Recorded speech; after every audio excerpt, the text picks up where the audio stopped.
তো এখন বাজে সকাল 8টা। তো আজকের ভিডিওটা শুরু করলাম, স্কিপ না করে পুরোপুরি ভিডিওটা দেখুন এবং পাশে থাকুন প্লিজ সবাই। হ্যালো বন্ধুরা, সবাই কেমন আছো? আশা করি সবাই ভালো আছো। তো আজকের ব্লগটা শুরু করলাম। তো দুদিন থেকে ব্লগ দিতে পারতেছিলাম না, তো শরীরটা খুব খারাপ ছিল, তো তার জন্য ব্লগ দিতে পারিনি। তো খুব কাঁধে ব্যথা এবং ঘাড়েও ব্যথা, তো এই ব্যথা নিয়ে কোনো ব্লগ আপলোড করতে পারিনি এবং বাড়িতেও কোনো কাজ করতে পারিনি। তো শুয়েছিলাম, কিছু করতে পারিনি। তো আজকে আবার ব্লগের সামনে আসলাম। তো আশা করি সবাই ভিডিও দেখবেন এবং পাশে থাকবেন, প্লিজ সবাই সাপোর্ট করুন। এটা হচ্ছে আমার একটা নতুন ইউটিউব চ্যানেল, তো আপনারা যদি সবাই পাশে থাকেন তো আশা করি অনেক ভালো ভালো ভিডিও আপনাদেরকে উপহার দিতে পাবো, এবং প্লিজ সবাই পাশে থাকুন। তো এইদিকে দেখো, ওই যে ফ্রিজে আসলাম, তো কলা বের করব। তো বের করার পর তারপর বরমশাই যে দেখো কলাটা বের করে বরমশাইকে যে দেখুন বিস্কিট, কলা, মুড়ি, চিনি দিয়ে একসঙ্গে আবার জল দিয়ে যে মেখে দিচ্ছি। ও আবার সকালবেলা এগুলোই নাস্তা খায়। তো কী বলবো আর। তো দুদিন থেকে ব্লগ দিতে পারতেছিলাম না, তো শরীরটা খারাপ, তো তার জন্য ব্লগ দিতে পারিনি। তো এইদিকে আবার সব কিছু ভালো করে মেখে নিচ্ছি। তো মেখে নেওয়া হয়ে গেলে তো বরমশাইকে আবার খেতে দিতে হবে। তো ওইদিকে আবার আমি চা বসিয়ে দিয়েছি। তো এইদিকে আবার আদা ভালো করে এই যে দেখো থেতো করে নিচ্ছি আদাটা। তো লাল চা খাবো, মাথাটাও ব্যথা করতেছে, তো তার জন্য ভাবলাম যে লাল চা খাবো। তো এইদিকে আবার আদাটা থেতো করে নিলাম। ওইদিকে আবার চা বসিয়ে দিয়েছি, যে দেখো চায়ের মধ্যে আদাটা দিয়ে দিলাম।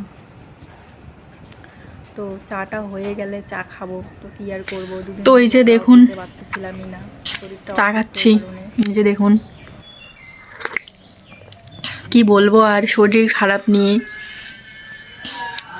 তো আজকে অল্প একটু ব্যথাটা কমে গেছে, তো তার জন্য আর কি ভাবলাম যে ব্লগ করি। তো সকালবেলা ঘুম থেকে উঠলাম, চা করলাম। তো দেখুন যে এখন চা খাচ্ছি। তো আপনারা যদি সবাই সাপোর্ট করেন একটু এগিয়ে যেতে পারবো। তো সবাই মিলে প্লিজ, সবাই মিলে একটু সাপোর্ট করুন প্লিজ, এবং পাশে থাকুন। তো তারপর এই যে ঘর গুছিয়ে নিচ্ছে। তো ঘরের অবস্থা কীরকম হয়ে আছে, তো বিছানা কীরকম একটা হয়ে আছে। তো শরীরটা খারাপ, তো তার জন্য ঠিকঠাক গুছিয়ে রাখতে পারিনি। তো আজকে ভালো করে সব কিছু পরিষ্কার করে নিব। তো আজকে একটু সুস্থ আছি, তো তার জন্য ভাবলাম যে রুমটা ভালো করে পরিষ্কার করে নেই। তো তারপরে যে দেখো ব্ল্যাঙ্কেটটা এদিকে রাখলাম। তো কাঁথাটাও কীরকম হয়ে আছে, তো আর কি ভাবলাম যে কাঁথাটাকে ভালো করে গুছিয়ে রাখি, ব্ল্যাঙ্কেটের উপরে রেখে দেই। তো তার জন্য কাঁথাটাকে এনে ব্ল্যাঙ্কেটের উপরে রেখে দিলাম। তো ঘরে এখনও অনেক কাজ পড়ে আছে, সেগুলো করতে হবে এবং রান্না করতে হবে।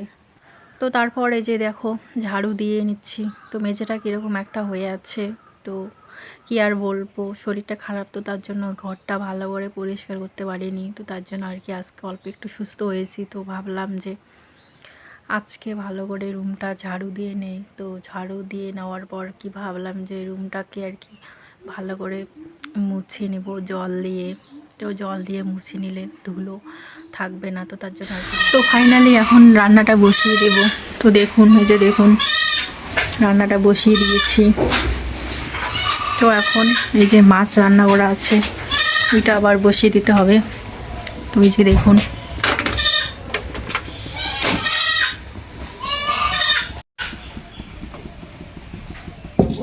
তো ফাইনালি বাড়িতে মা বাবা রোজা, তো তার জন্য উনুনে রান্না করতে পারতেছি না। তো আমরা রোজা নেই, তো তার জন্য আমি গ্যাসে রান্নাটা সেরে নিয়েছি।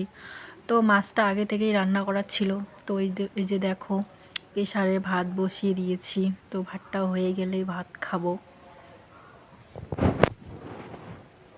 তো দুপুরবেলা বড়মশাই এসে গেছে, তো এই যে দেখুন ভাত খাচ্ছে।